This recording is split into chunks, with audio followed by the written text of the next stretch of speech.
মধ্যপ্রাচ্যের আকাশে কি তবে ঝড়ের আগের থমথমে নীরবতা?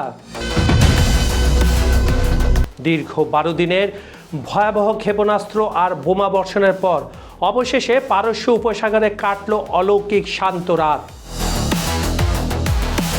কিন্তু ভুলেও ভাববেন না যুদ্ধ থেমে গেছে।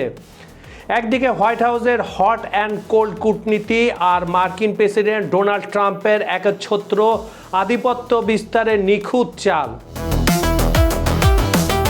অন্যদিকে হরমুজ প্রণালীর সার্বভৌমত্ব রক্ষায় তেহরানের এক চুলো ছাড় নয় অনড় অবস্থান।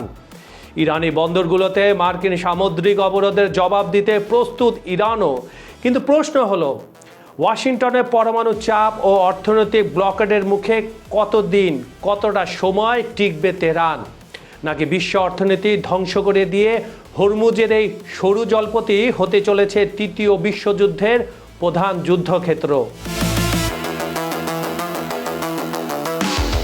বন্ধুরা, পুরো ভিডিওটি দেখার জন্য এখনই চলে যান আমাদের নতুন ইউটিউব চ্যানেল খবর সংযোগ রিলসে।